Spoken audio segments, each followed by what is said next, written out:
Brilliance Audio presents Leading Change: How Successful Leaders Approach Change Management by Paul Lawrence, performed by Alan Taylor. The Reluctant Practitioner. Working with a step-by-step process sounds much easier. Can't we just keep doing the things the way we have always done? Well, we sort of can and we sort of can't. From the standpoint of the reluctant practitioner, there's bad news and there's good news. First, the bad news. Stacy came up with a model that distinguished between types of change, the idea being that the practitioner could tailor her approach to different change scenarios and use all the old models in many of those scenarios. Unfortunately, he lived to regret it. The problem with such a model is that it assumes we can successfully diagnose in advance the extent to which a challenge is simple or complex. It implies that levels of complexity can be somehow gradated and represented on a spectrum, as if they were not complex at all, but merely complicated.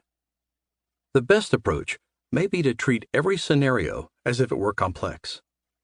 Higgs and Rowland compared multiple approaches to managing change and concluded complex approaches tend to be the most effective regardless. Zukas and Hatch suggest we simply assume that all change is complex.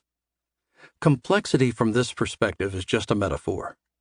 If we treat all organizations as complex systems and view them accordingly, then we begin to see things we would otherwise miss or that we would attempt to frame within simple linear systems of cause and effect. The sense we got from people we interviewed was that the behaviors they engage in managing complex change appear to be based on a more general conviction as to how they can most effectively behave as change leaders.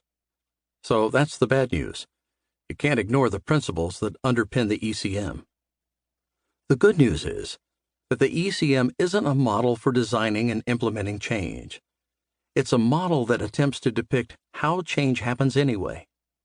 In this sense, it's an overlay to how the change practitioner goes about getting things done.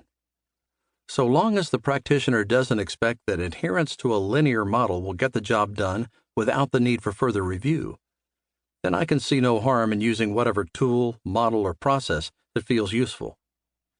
The ECM may be regarded as a framework or lens through which to review events as they unfold. This presumes the change leader is a reflective practitioner, and I think the reflective practitioner will enjoy experimenting with the ECM.